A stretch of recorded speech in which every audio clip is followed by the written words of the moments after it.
Hello दोस्तों, मैं कान्हा ठाकुर आपका तहे दिल से स्वागत करता हूं आपके अपने YouTube channel logic with Lokesh में।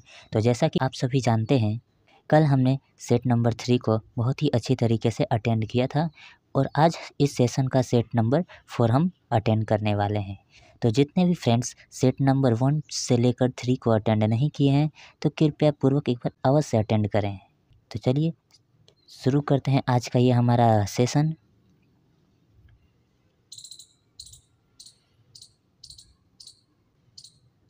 फर्स्ट प्रश्न संख्या है, नींबू के रस का पीएच मान लगभग डैश होता है? 2। Option number B. अगला प्रश्न है, निम्नलिखित में से कौन सा एक यूनेस्को विश्व धरोहर स्थल नहीं है? जंतर मंतर नई दिल्ली। Option number C. अगला प्रश्न है, इंडियन प्रीमियर लीग IPL 2020 का खिताब किसने जीता? Mumbai Indians. Option number D. प्रश्न संख्या 8 है, ब्रायोफाइटा निम्नलिखित में से किस वनस्पति से संबंधित है? मार्केंसिया। Option number C. अगला प्रश्न है, 2020 में भारत के गणतंत्र दिवस समारोह में मुख्य अतिथि कौन थे? ब्राज़ील के राष्ट्रपति। Option number B. प्रश्न संख्या 16 है, निम्नलिखित में से किसे 2019 में भारत रत्न से सम्मानित नहीं किया गया था? Shri Atal Bihari Vajpayee. Option number B. प्रश्न संख्या 24 है, पाइथन एक डैश है प्रोग्रामिंग भाषा। Option number A. अगला प्रश्न है, मायोपिया वाले व्यक्ति को दृष्टि को ठीक करने के लिए किस प्रकार के लेंस की आवश्यकता होती है? अपसारी लेंस। Option number A. अगला प्रश्न है, फरवरी 2017 में इसरो ने डैश लॉन्च करके इतिहास रच दिया? एक ही उड़ान में 104 उपग्रह। Option number B. अगला प्रश्न है, इंटेल कोर i9 एक प्रकार का डैश है प्रोसेसर। Option number B. अगला प्रश्न है, हुमायूं नामा डैश द्वारा लिखी गई थी? Gulbadan Begum. Option number A. अगला प्रश्न है, निम्नलिखित में से कौन एक सुपरसोनिक क्रूज मिसाइल है? ब्रह्मोस। Option number B. प्रश्न संख्या 33 है, जिम कॉर्बेट राष्ट्रीय उद्यान डैश में स्थित है? उत्तराखंड। Option number B.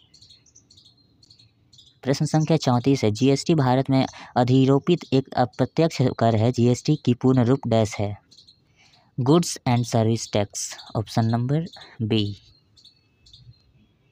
प्रश्न संख्या 35 है, दक्षिण अमेरिका का सबसे बड़ा देश कौन सा है? ब्राज़ील। ऑप्शन नंबर ए। प्रश्न संख्या 40 है, भारत का केंद्रीय औषधि अनुसंधान संस्थान कहाँ स्थित है? लखनऊ। Option number D. प्रश्न संख्या 41 है, एंट्रिक्स कॉरपोरेशन लिमिटेड बेंगलुरु क्या है? इसरो की मार्केटिंग शाखा। Option number B. प्रश्न संख्या 42 है, निम्नलिखित में से कौन सा स्थान यूरेनियम के खनन के लिए प्रसिद्ध है? जादूगोड़ा। Option number C. प्रश्न संख्या 44 है, संयुक्त राष्ट्र पर्यावरण कार्यक्रम विश्व पर्यावरण दिवस 2020 का आयोजन निम्नलिखित में से किस देश में किया गया था? कोलंबिया देश में किया गया था। ऑप्शन नंबर ए। प्रश्न संख्या 46 है, भारत की सबसे लंबी राजमार्ग सुरंग कौन सी है?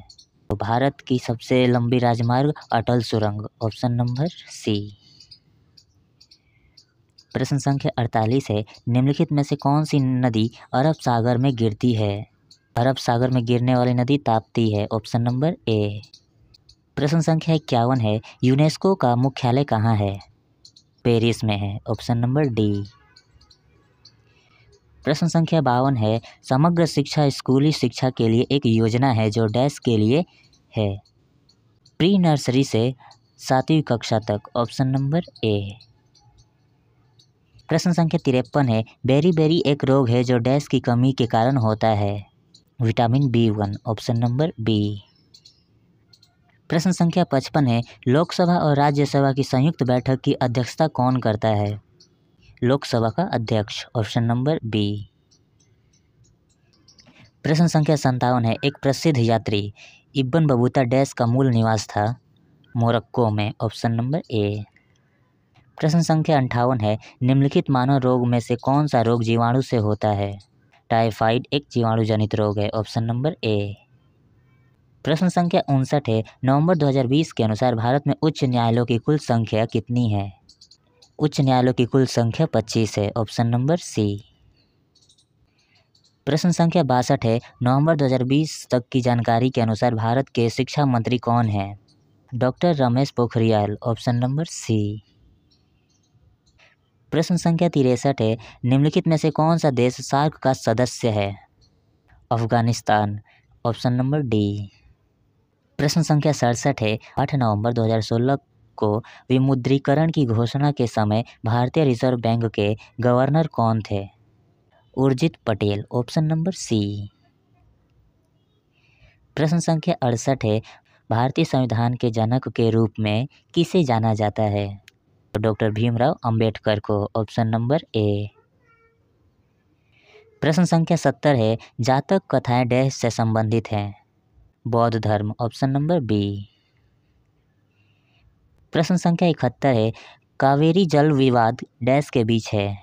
कर्नाटक और तमिलनाडु, ऑप्शन नंबर डी।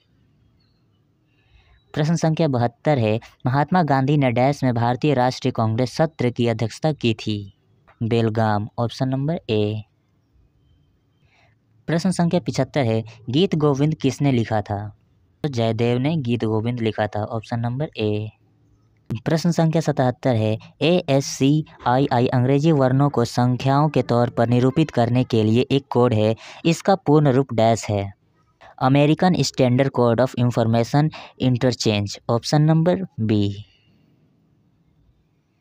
प्रश्न संख्या 78 है, भारत में सांप्रदायिक चुनावी प्रणाली सबसे पहले डैश द्वारा शुरू की गई थी? Morley Minto reformers, 1909, option number D. प्रश्न संख्या 80 है, कैबिनेट मिशन वर्ष डैश में भारत आया था? 1946, ऑप्शन नंबर ए। तो आज का सफ़र हमारा 80 तक ही था। वीडियो कैसा लगा हो दोस्तों, हमें अवश्य बताएं, क्योंकि आपका फीडबैक हमारे लिए महत्वपूर्ण योगदान निभाएगा। तो चलिए मिलते हैं अगले सेशन में, तब तक के लिए अपना ख्याल रखिए, स्वस्थ रहिए, राधे राधे।